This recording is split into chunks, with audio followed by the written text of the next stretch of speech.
All right, so we have Dirty Mike and the boys versus TF2 Boomers. Ooh, And Vindicta. yeah, first band from Dirty Mike and the Boys looks like it's going to be Vindicta. Okay, interesting. I've seen this hero has been popping up a lot with the nerfs the slowing hex. Shit. I mean, that's not too surprising. That hero is very strong. The newest hero in the game can flash farm with his 2, the tankiest hero as well with his 3. I know you haven't played too much since he joined, but trust me, Yeah. he's an absolute menace. Yeah, I know I did watch a few games beforehand, and he is also a little bit of a vamping character. But looking at some real end game characters, we have Dynamo, my main. I love this guy. He hasn't changed much since the last time I've played. I do read the patch notes every time they get announced, even if I don't boot up the game, just out of curiosity to see how the game's going. And Dynamo definitely going in the right direction. So it looks like they're doing the MOBA thing of picking supports first. So we also have Ivy coming out from TF2 Boomers here.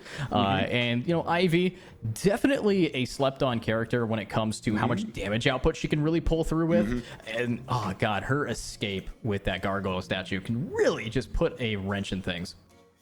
Oh, 100%. Some real power picks right at the beginning, right? Like you said, the Dynamo real late game threat, but also an early game bully, which is something that kind of Ivy does share in that trait. Like she can bully really early game with a really strong gun. The fast firing guns are really powerful in lane with the denying and the securing of souls.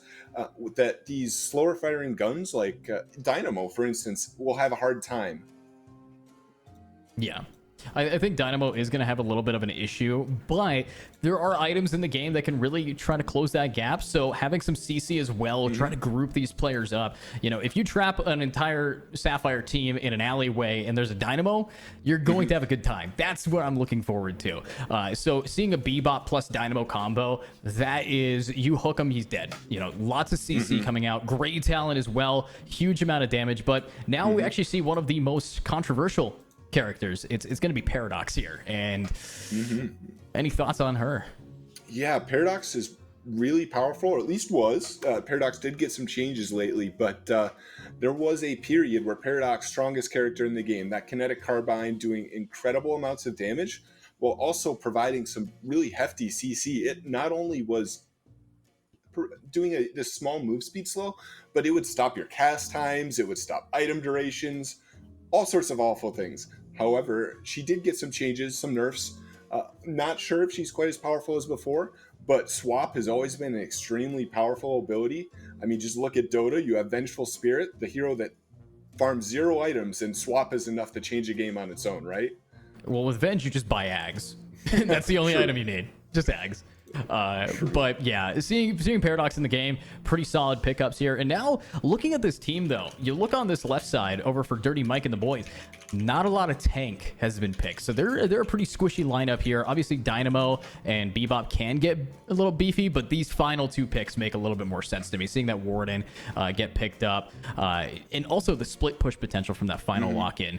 Dirty Mike and the boys, this is something that I see as being one of the stronger teams. You have burst damage from the Grey Talon. You have harassment, jungle, vamping coming out from the Wraith. And then, of course, just constant team fighting with the rest of their team comp. So I'm really excited about this. But you look over, and the newest of characters out of these 2 teams' rosters that hasn't been banned, it's going to be the Viscous. So Viscous, very versatile hero. He can be this really beefy frontline with this. If you played Overwatch, he has a Wrecking Ball style. His ultimate can just roll around, be extremely tanky, provide a lot of CC.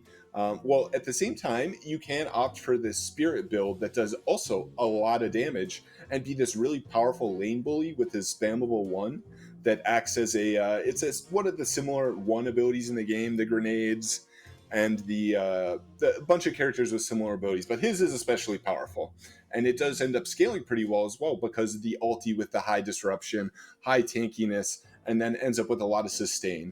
And he also provides save as well with his with the Q. Yeah. And also looking over at this team, TF2 Boomers, CC wise, they have a lot of CC that can come out, especially with the Infernus, with the Mo and Krill. I mean, God, Mo and Krill, when that guy ults you, you just get angry. You know, when I get ulted by him, it's like, come on, you know, the guy just starts slapping you. But looking at this team, they have some decent burst. I'm a little bit more favoring towards Dirty Mike and the boys if they do know how to micromanage a lot of their objective playstyle. Because with 4 lanes, it's very easy to get distracted, and out of nowhere, a Mo and Krill has taken an entire wave or lane by himself. So it's going to be a lot of team communication, making sure that you punish people. We talked about this before the show. In this game, early on, you're going to be expecting to see, you know, a lot of roamers. You know, one of these dual lanes is going to have a character, either your Mo and Krill, maybe even your, you know, Wraith, being able to kind of, actually Wraith needs to farm a little bit, but I would expect like Bebop or Dynamo to actually be roaming around to try to back up and go for these early game ganks, because momentum is a big thing from the, you know, 0 to 12 minute mark for these teams. Yeah, and just looking at some of these matchups here, I noticed the Lash was picked, and then after that we see the McGinnis, which in my experience has been a really rough matchup for Lash. You have the wall to actually just block off the ulti. The McGinnis is a really strong split pusher as well. You can opt for this gun build, you can opt for a spirit build, and you can even opt for this really tanky utility aura build. And I found that her plus like the Dynamo, they're gonna have this really strong death ball-esque, especially Warden has the cage to lock down, Grey Talon a lot of poke, and at the same time the Sapphire team doesn't actually have, they don't really have that great like really long range engage. They have Lash and that's kind of it. So Grey Talon may end up just kind of go uncontested up there in the sky. That's where you're going to put a lot of pressure on this Paradox, which is unfortunate for the Paradox's shoulders. That's going to be a lot of weight to burden. But I do think that you're right, 100%. Grey Talon's range is insane. And also, you know, you have that Bebop. So if they even try to, you know, close that distance, you're in now Bebop's house. That's the main concern I have. So Mo and Krill is going to try to get up close and personal. You have to get the jump on this Grey Talon before he has the ability to just fly away. And a lot of the time, players or characters for this team, for Dirty Mike and the boys, are set up for that back end protection, especially with Bebop being able to say, oh, you're up on my guy, well, I'm just going to hook you out. So I don't know. I'm going to be very curious as to what the Viscous is going to provide. As you were talking about that frontline tankiness, I'm looking at it more as that savior. You know, you have Dynamos too to be able to get people out. You have Ivy to have those, you know, healing beams, but I'm looking at that Viscous, who I really want to see being able to have some probably game-winning saves here to keep their tanks or their DPS alive. Yeah, the Cube is going to be really good in this game. They have the Ember team has a lot of pick. They have the Grey Talon trap, they have the Bebop pull, they have Dynamo ulti, they have the Warden cage, and they have the wall. Like, it's a lot of pick. It's very scary, honestly. Oh, and the Wraith ulti. I missed that one as well. But being able to just click on someone and say no has so much power. Like, it's hard to explain just how much power that has. And honestly, the main power I'm seeing is if you level it up, the amount of healing you get out of it, it rivals Dynamo's channeled ability. And this one's just a point and click. So it's going to really throw a wrench in. I am expecting that we're going to be seeing something for that amount of healing that we have. Hopefully some bursts that can come out. Hopefully something that, you know, reduces healing overall. Because you look at this team, Mo and Krill, that guy's going to be a pain in the butt to actually hunt down. But once we are getting into this game, I am excited to see also where the laning phase is going to be. You know, are we going to be seeing a Grey Talon solo? Most likely, I'm thinking it's going to be a solo lane Warden. It's pretty common to have that guy on his own. Same with the Mo and Krill, but who's going to be paired up with each other? Which player is going to be on which of these characters? And you know, it's a downtown showdown here, so I need to see who's going to show up. And at the end of the day, it's round 1, so I am anticipating some really solid gameplay from both of these two teams. And with the name TF2 Boomers, I better be seeing somebody who knows how to play as a team here. And yeah, same pick, same bands. Already though, Lash is at a head start.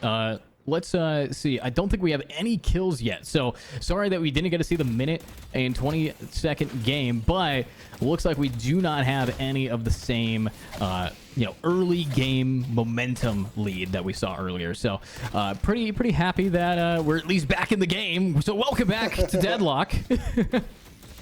Yeah, we are right back, but the game is looking pretty early lead for the Sapphire once again. No, I don't believe there are any deaths yet, but still 2,000 lead in under 2 minutes is some early game dominance. So, question for you: did you remember what the lane matchups were last time? Are they the same? So looking at this lane matchup, I do think that they've shifted things around slightly. We had Dynamo at the start swap it out over at the blue lane, or at the purple lane, if you remember. But this time they've kind of shifted everything around. It is still the Bebop against the Lash, but it is going to be a little bit rough for this lane. Because I believe that is a Bebop solo as Lash now starts to roam, and we might be able to see our first blood here. Yeah, Great Talon took a lot of damage right there from the Moan Krill, so there are some juicy targets for the Lash if he does decide to look for these early kills. Yeah, pretty quiet laning phase. A quiet lead for the Sapphire team. Just outlasting. Why is the Lash at 1 HP? Why is he? And, okay, Talon does fall. All right. The early poke damage did end up lead to a kill. Oh, I wasn't able to get the high ground. That Ivy could have gotten the kill, but no, the Warden's going to get sniped outright. Huge pick there from the Viscous. So, yeah, very similar in just advantage here for both of these teams. TF2 Boomers, again, still on the same side. Still starting off with a reasonable lead. This time, though, they're not 1,000 up. They're only 5,000 up, or 10,000 up. They're only 5,000 up, so it could be worse. It could be like last game, but I think this Wraith is dead. No? Gets away. It's gonna open the Guardian up for a lot of damage, though. These early Guardians really powerful to opening up the map, letting more gank avenues, getting access to all of those crates, all those Buddha statues, and yeah, one does fall here. Wow. All right. So pretty solid lead. Remember, look at the gap in between these two teams, money-wise, souls-wise. We are 4 minutes in this game. So very high efficient from both of these teams to just keep getting these souls as much as they can. And honestly, seeing a tower already fall 4 minutes in, not the best sign here for Dirty Mike and the boys. Yeah, that is a scary thing. You only see this in stomps, so we're really hoping that Dirty Mike and the boys can turn this around. They do have the heroes for it, as we've talked about. That Dynamo's a kind of an X factor here. Unfortunately, he's not starting off to a great... Oh, Lash ulti. Oh, that's a death. All right, another kill. So far, I believe that this has been relatively flawless here from this Sapphire team. Another tower has fallen. We might see a dead Warden. We will see a dead Warden. This time the kill moves on over to the Viscous. But you look at this. Remember, quarterfinals, 8 teams. So, I believe this is a single elimination bracket, if I'm not mistaken. Yes, correct. So this is going to be single elimination, best of 1 for the first 2 rounds. So if the Dirty Mike and the boys want to stay in this, they're going to have to turn it around, but there's still plenty of time for that. Maybe another Guardian falling here. Ivy and Infernus putting a lot of damage onto this. Yeah, this is going to be another Guardian for sure. I mean, Infernus' damage output pretty crazy, especially with 3 players doing enough. Now, will we see any more people? This Grey Talon just getting farmed right now. Unfortunately, we might see a kill. No, it's a Viscous. You're not going to be able to kill that. Too tanky. Too tanky, and he gets a kill on the way out. Other side of the map. There are kills everywhere. Okay. So much action. And but he got a kill assist, so that's what I'm confused about. Ooh, okay, there we go. We got our first kill for Dirty Mike and the boys. They do pick up the kill on Ivy. Remember that there is pretty considerable bounties if your team is down, so it should be a lot of souls to pick up. And Lash putting damage onto the Walker here. Yeah, if that Walker goes down, it's not going to be a good day. But we're looking at over double the score, souls-wise, 16,000 to 34,000, and Lash still at the head of it all.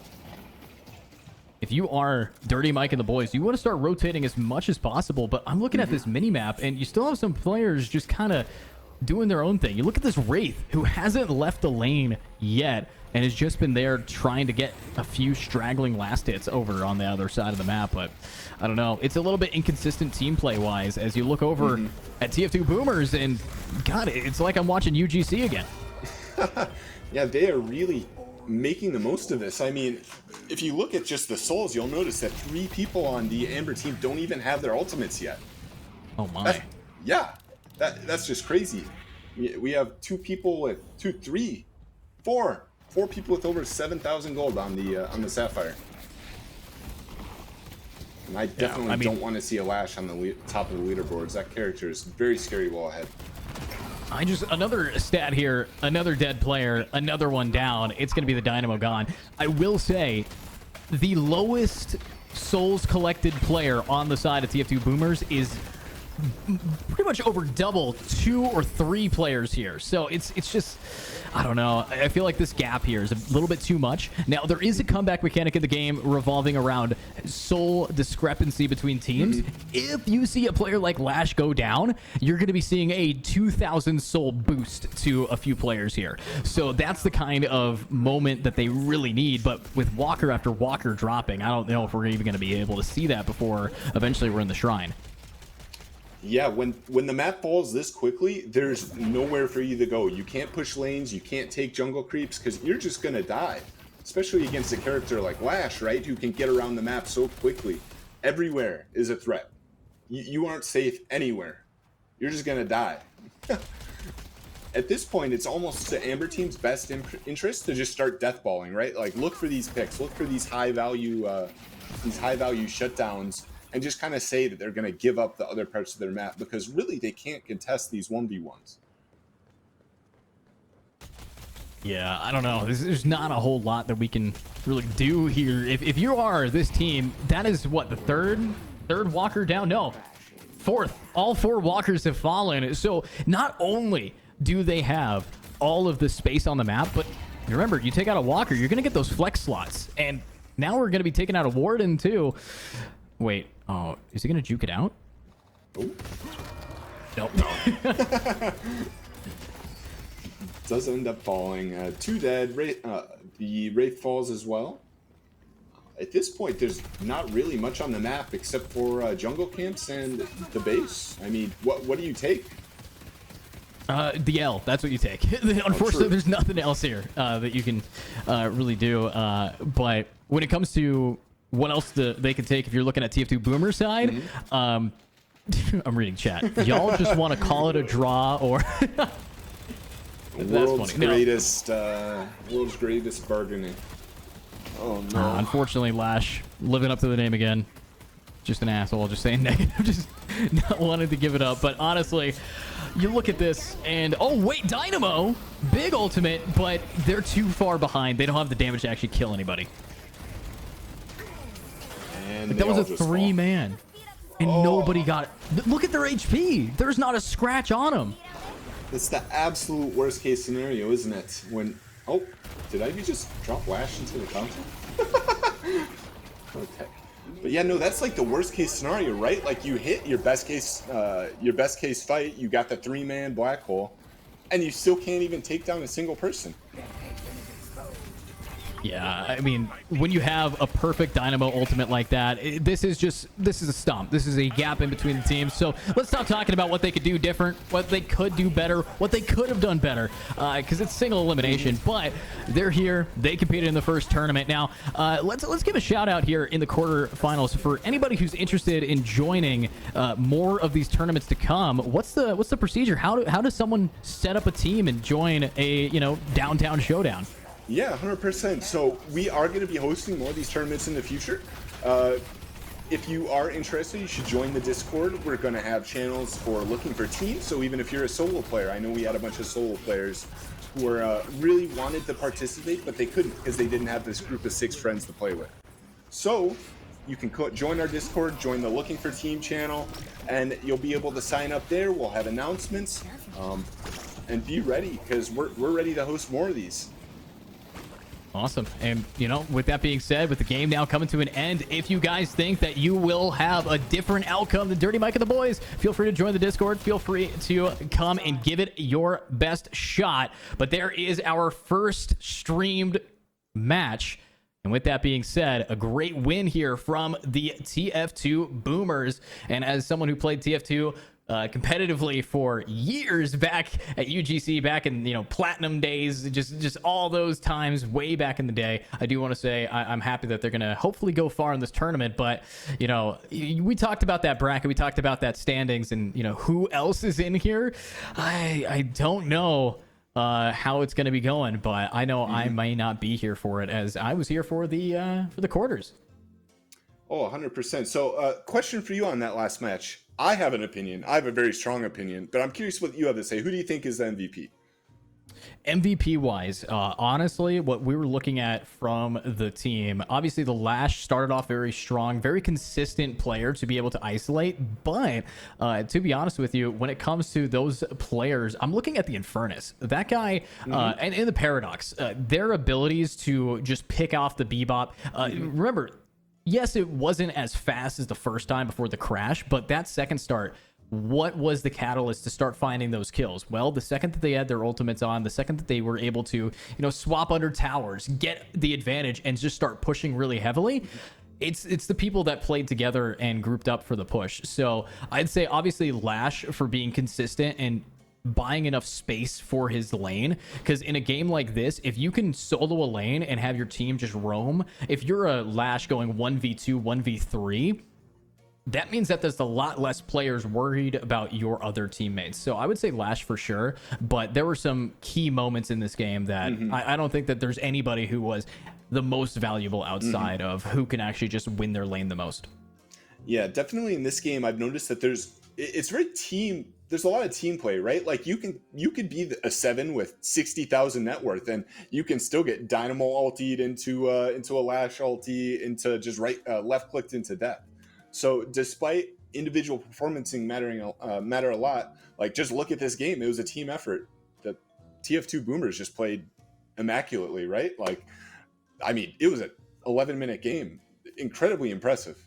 I definitely would give the individual MVP just to the Lash, but that's kind of part of the hero, right? Like you take over the game, you make all the squishy heroes' lives miserable, and be an absolute menace. Live up to his name. Live up to his description.